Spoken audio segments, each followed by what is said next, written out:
Welcome to another episode of Banking Transform, the podcast that dives deep into the trends, innovations, and strategies shaping the future of banking.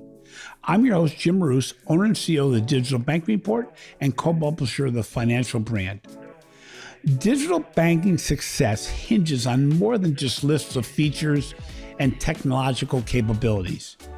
UX and UI thinking in banking design starts with the fundamental question: what do users truly need to accomplish their financial goals? This approach, combined with rigorous user-centric design, has revolutionized how financial institutions deliver digital banking experiences. Today's guest, Ty Griffin, Senior Head of UX and UI at Alkami, joins the Banking Transform podcast.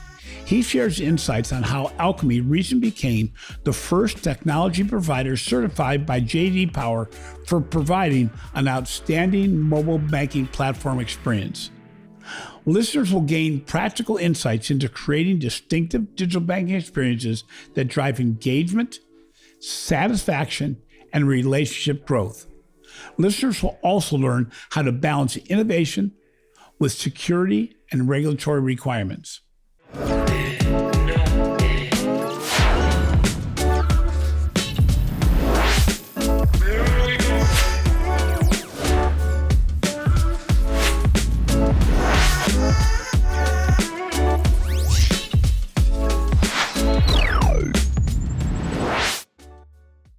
A digital banking app must balance sophisticated functionality with simplicity, ensuring features like mobile check deposit, funds transfers, and bill payments feel effortless. Award-winning applications distinguish themselves through personalized experience, proactive insights, and seamless integration of advanced features while maintaining bank-grade security.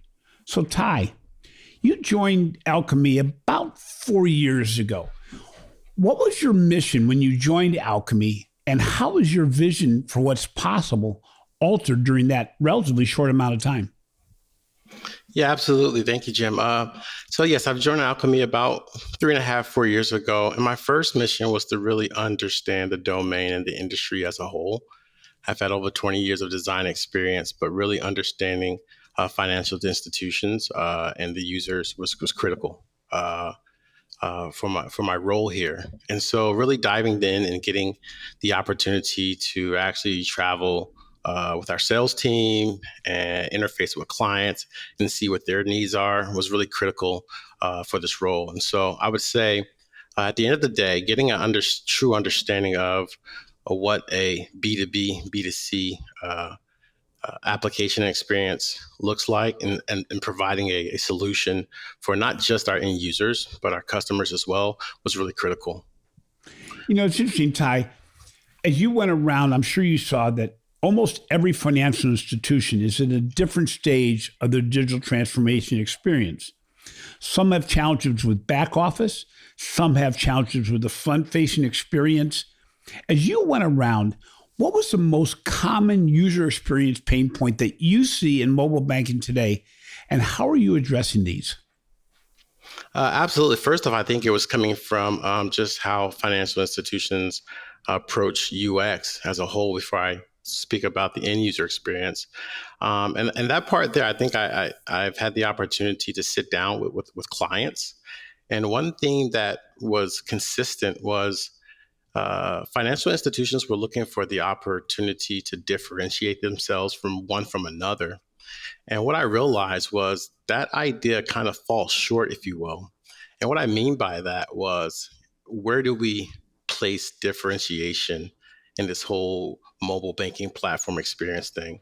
Because the reality was they were focused on differentiating themselves from their competitors, where I was hoping they were more think about differentiate the experience from one user to another. And so I would say that, that was one of the biggest challenges of changing the narrative of not just seeing UX as pretty pictures or, I like this design A over design B, but really engaging and understanding who the users are and how they're different, and providing a solution that UX was a vehicle to a means to other opportunities on the platform, I would say. And so I thought that was really some of the biggest challenges I've seen from an operational standpoint on how FIs really thought about UX. Within experiences, I also noticed that there was a challenge with actually technology stacks. And there was a mix of different technologies Yeah. infused into platforms.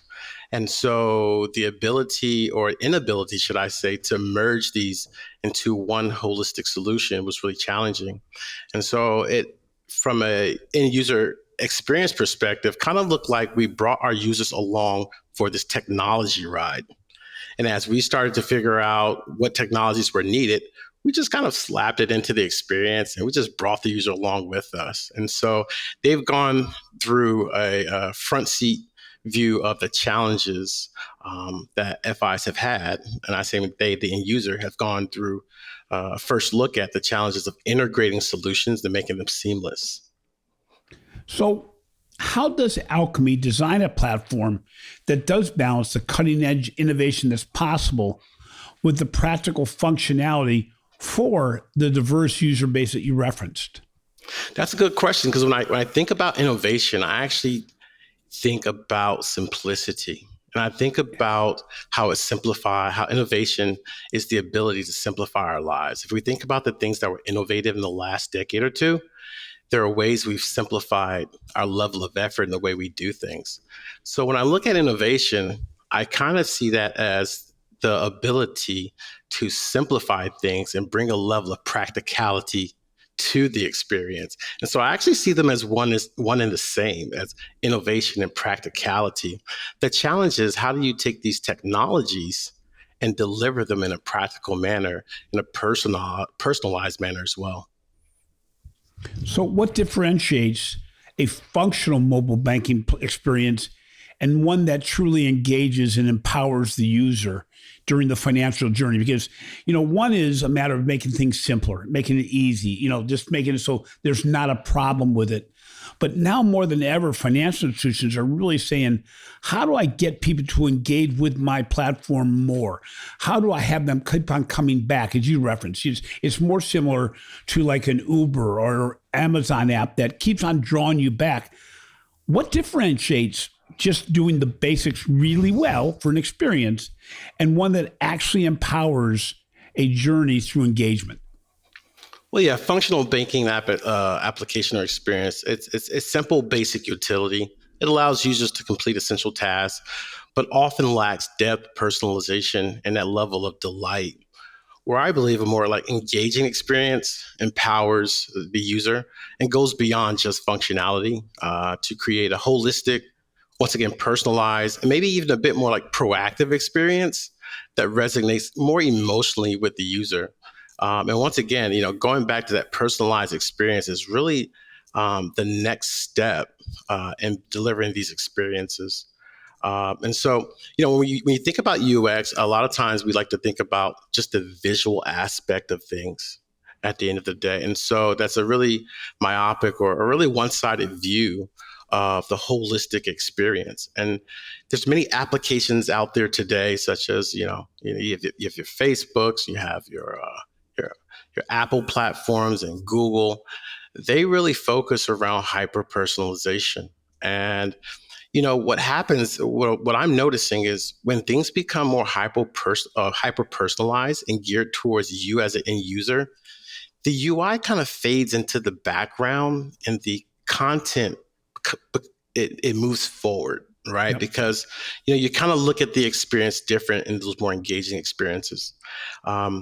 And in some ways that happens is when a user goes onto Facebook or YouTube, they're in a mindset where they're ready to engage and explore. And so they're very vulnerable and open to ideas, concepts, opportunities, and offers and whatnot.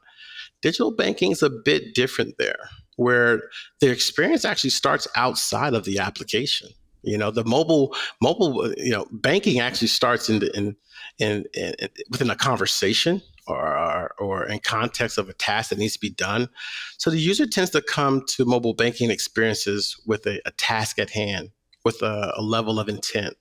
And so they're not as, receptive to uh, other products or things that you want to offer to them until they get that one task complete. And so I think the idea is to be mindful of the context of the user and understand that banking lives outside of the digital experience as well. It happens in conversations with your spouse, budgeting money, and I find it more and more that once the user, like I said before, gets to the experience, they've already made decisions about what they want to do. And so to engage them is to allow them to do that task easily and then contextually and from a personalized perspective, maybe upsell or promote other things during that journey or at the end of that experience. So at the end of that transfer where you can, upsell or offer another financial product, if you will. So Ty, when you talk about different organizations, everybody's at a different stage of their digital transformation journey, and you have a lot of customers, some at the beginning, some up to speed already. How do you build a process that moves everybody along in building a better digital banking experience when everybody's at a different spot in the whole transformation process? Yeah, I think the first thing is to simplify the conversation, to really get back down to the basics and boil things down to key strategic objectives. And whether it is a large or mid-size or small financial institution, I'm really trying to get them to articulate what it is they're trying to accomplish. And what I find in some cases is that strategic objectives or those objectives aren't clearly there or defined in the ask. And so bringing them to where let's not just talk about designing UX, but let's talk about your goals, who's your audience, who are your members, what do you know about your members, and how we can build a platform or solution around that information as a whole. Now, whether that's small and you're using a CMS tool to deliver campaign ads to different customers and segments, that's a starting point. Then you decide to integrate a solution like Segment into the platform, and you get more hyper personalization with data. And then you start to, at a higher level, maybe for a larger institution, like I said before, start to even think beyond the digital experience. Think outside of ways to connect from a social aspect and other different channels at the end of the day. At the end of the day, I think there's for larger institutions, it's really important that, if they have the means to leverage external channels, social media and things like that to drive users back to the digital experience, and to be able to drive conversions from external channels. But like I said before, some of the smaller institutions start simple. Segmentation through campaign ads, CMS and whatnot. Start to find shortcut ways to build, if not truly defined by data, levels that seem to the user at least like some type of personalization, because that's where that loyalty is really going to come in at when you start to let the user know that you know who they are and they start to get that sense that you have their best interest at heart. And so I think at those different levels is leveraging the platform in different ways, from CMS all the way up to using data for personalization, is how I would say that we would pull together different financial institutions, no matter what level they come into the organization. So Ty, what role does user insights and data play in shaping the design and continuous improvement of a mobile banking platform? Yeah, when you think of user data, that comes in a couple of different forms from a UX perspective, for a design team in particular. We actually conduct usability tests at the beginning of our product delivery lifecycle within our design ideation phase. And those usability tests bring back data that gives us a sense of predictability at the end of the day. And so the goal there is to, not necessarily deliver if we can't deliver the best experience, how can we get that to 80% based off of the data that we have during usability tests to drive a level of predictability? Once we feel comfortable with that, we run that through our product delivery lifecycle and eventually send that into production. Now, once it's in production, you go to the other end of the funnel and you start looking at telemetry data and insights, and you get a real glimpse of what people are actually doing on the platform at the end of the day. And that data there really allows us to really close the gap, that 15 or 20% or whatnot of the experience. And so so looking at data, whether it's during the discovery phase or actually going into live production and seeing what people are doing on our platform is critical. And so data lives at the beginning and at the end. And it really, honestly, it's a cyclical process that's a continuum of improvements with that information. So mobile platforms obviously become critical in fostering loyalty with customers and members. How does a strong focus on design and usability drive deeper connections between a financial institution and their customers and members?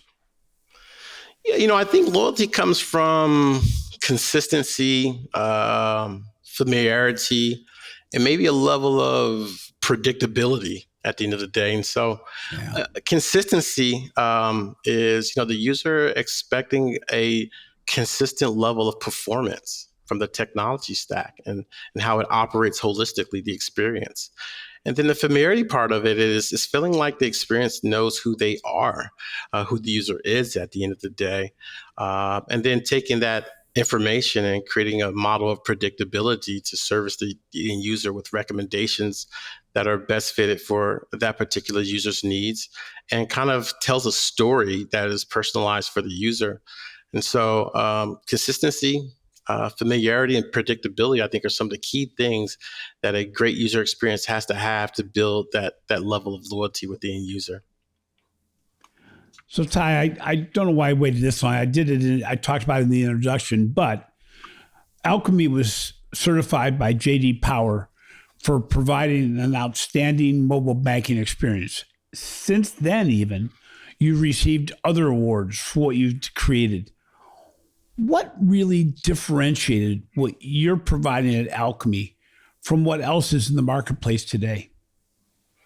Yeah, I think, Jim, I think JD Power certification, it goes beyond just saying UX is important. I think it holds us to a user-centered standard within our organization. And this evaluation is a best practices into really how the sausage is made here at Alkami. And Yeah. so, really dives into that. And so it holds us accountable, like I said before, to having a user-centered mindset when designing solutions. The evaluation also amplified the voice of the customer. Half of that evaluation was all about, customer feedback. And so that's very important. And I think it sets a benchmark as a whole to the user expectations. And so I think it's a very prestigious award. And I think when people think of the JD Power certification, I think they should think of just another checkpoint of holding technology and our platform to a standard that's really centered around a user. And we're really honored to be certified by JD Power.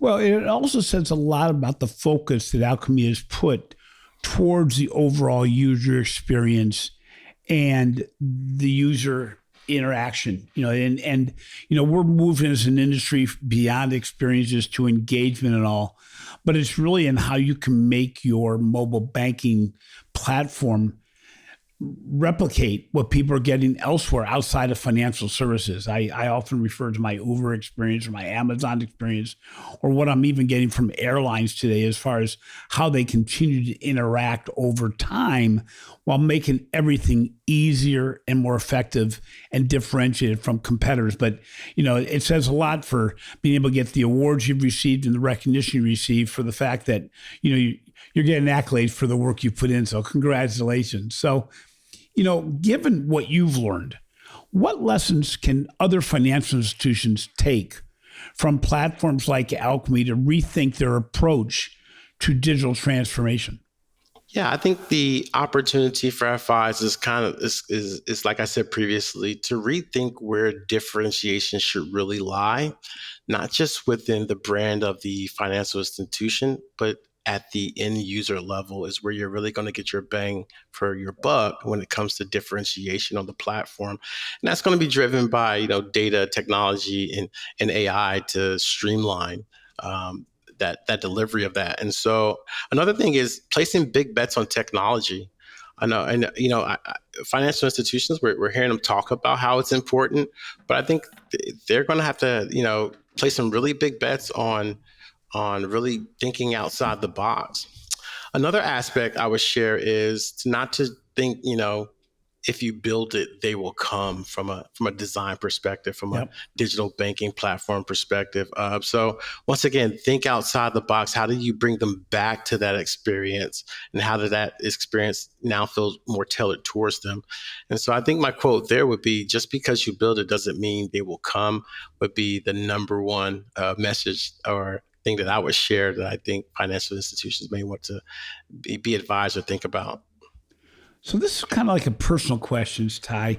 You're a designer, and I've worked with designers in the past, and sometimes they came up with ideas that in banking, outside of banking, my personal life, that may not align with what I thought I wanted.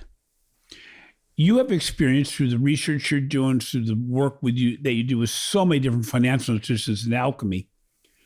And it's hard for financial institutions, for bankers, for leaders to think outside the box of what they were used to. This is probably why so many mobile banking apps tend to look almost exactly the same. How do you convince organizations to take the design ideas you've put together and deploy them on their mobile banking platform? Yeah, the thing I would say here is there's this. I always want to make sure, as head of design at Alchemy, that they're not necessarily just Ty's ideas or even Ty's team's ideas as a whole. They're a collective of feedback and information that we gather. And so my ability to be client facing really, and then have the ability to sit down with end users and conduct usability tests really gives me a 360 view of the entire platform and the understanding. So the first thing I would say there, Jim, is our solutions are a collective of data points at the end of the day. And I agree with you. There hasn't been a lot of evolution when it comes to the designing of the platform. And I think the reasons for that is going to be that it's hard to measure the ROI on it in some cases. And the reason why I say is, the reason why I believe it's hard to measure is because we're just not data centric enough. And so the data is there. We just are not leveraging the technology to identify the value of some of the decisions we make on the platform. And so when I come up with a design, I'm always trying to find a way to show data around it to convince them this is the predictability model that we found that this design fares better. Then delivering something in production and building a relationship with our financial institutions to place some big bets, like I said before, and try some things and get some feedback, and to understand that design is iterative. And so it's even iterative in production at the end of the day, right? And so it's a journey that I would encourage FIs to take with me from a creative perspective, to see where we go, what we learn, and how we ideate on it. And so it's not a one size fits all. But at the end of the day, I would say from a creative standpoint and getting FIs on board with concepts that may be outside the box, the goal is to convince them to come along on a experience journey with Alkami as a whole. It's interesting. Digital banking overall, it continues to evolve, and the expectations of what consumers want to feel, what they want to see, how they want to interact with their products, with their services, with their financial institution continues to change. With all that said, what emerging technologies and practices do you believe will have the most significant impact on the future of mobile banking? The elephant in the room, number one, AI. Absolutely AI. I mean, there was no other answer than that, Jim. Just AI completely. Yep. Last night I actually was interfacing with AI, and I said, let's role play. And I said, I want you to be a mobile banking application, and I can actually speak to you through AI, and you're going to pretend that I want to make a transfer, and it role play with me. And then it allowed me to make a transfer off of a request. And I came back and I said, can you add a level of security? And it said, sure. How do you want to add that security? Do you want to do a PIN or a password? And so AI is just, from a user experience standpoint, it is going to really change the game. And it's not going to just change the game for the end users, but for how organizations operate internally. So I'm going to speak to that in two parts. I think from the end user experience, interfaces are becoming a bit faceless, if you will, and great design gets out of the user's way at the end of the day. And so I think with that said, I think you're going to see more AI-driven interfaces and more hyper-personalization. But from the internal organization, how we work as a financial industry and as financial institutions move forward, I think it's going to allow them to analyze data much faster, which are going to make them quicker to be responsive and actually proactive to our users' needs. And so I think with the ability to analyze data faster, I think AI is going to also change job titles and redefine roles within financial institutions. I think everyone's role is going to be sprinkled in with a bit of data analysts across the organization, because people are going to have this information at their fingertips. And so their ability to move faster and have insights quicker is going to allow them to pivot, make change, and once again, build experiences that really resonates with the end user. So Ty, with that said, do you see the mobile banking app eventually working as an agent on my behalf, where I don't have to interact on every transaction, but where my app actually either interacts on my behalf or the financial institution interacts with my app on my behalf? I think AI is going to allow you to do that. I think AI is going to allow us to is going to allow the platform to know the user. And I think it's going to bridge the gap in between both. I think it's going to understand the strategic objectives of the financial institutions, maybe their KPIs and what they're trying to accomplish, the products that they offer. And it's going to also get to know the users as well on the other side. And I think that's going to create this marriage between the two that's going to become seamless. And I think that if FIs really engage in placing, once again, those big bets in technology, I think their operational cost is going to drop. Yep. For the most part, because honestly, you're going to place that big bet early, but down the line, this thing's going to run into autopilot, if you will, for the engagement between FIs and their customers. So finally, Ty, let's say I'm a financial institution and I just know I have to upgrade what I currently have. How would you advise financial institutions that want to move beyond simply a transactional app to create more engaging digital experiences? What step is that most important step? I think the thing for financial institutions to really think about, that first step is being data centric. That's going to be the first step. I think you may find financial institutions looking for that next digital platform, but without the data, I got to be honest with you that could be in some cases what we call a brick, because it's not really connecting holistically to your strategic objectives. And so the first thing is to get the right people, I think, on staff to really focus around the data. Get to know your data. You're very powerful when you know your data. You can have a platform that has a lot of capability. At the end of the day, with no data, it's useless. And so I think a financial institution's first step is to really circle around the data, understand how that ties back to some of your strategic objectives, and then find a platform that's going to allow you to leverage that data to build experiences around unique experiences around their users. Ty, thank you so much for being on the show today. You know, it's interesting because one of the benefits you have at Alkami is you have so many financial institutions you're working with. While that can be a little bit cumbersome at times, the reality is they learn off each other. And I know with working with Alkami for a number of years now, that the co-collaboration between what your clients want and what you can provide makes it a learning experience for you. That they push your buttons at the same time you're pushing theirs, which ends up being a win-win, because it moves the marketplace forward quicker than it would if it was just you recommending things to the clients. So thank you so much for being on the show today. Thank you for having me, Jim. Thanks for listening to Banking Transformed, the top podcast in retail banking and the winner of 3 international awards for podcast excellence. We appreciate your support. If you enjoy what we're doing, please take some time to show some love in the form of a review. Also, be sure to read my recent articles on the financial brand and the research we're doing for the Digital Banking Report. This has been a production of Evergreen Podcast. A special thank you to my senior producer, Leah Hassage, audio engineer, Chris Fafalias, and video producer, Will Pritz. I'm your host, Jim Roos. Until next time, remember, to remain competitive, every bank and credit union must rethink their digital banking platform from the inside out, leveraging consumer insights and the potential of modern technology.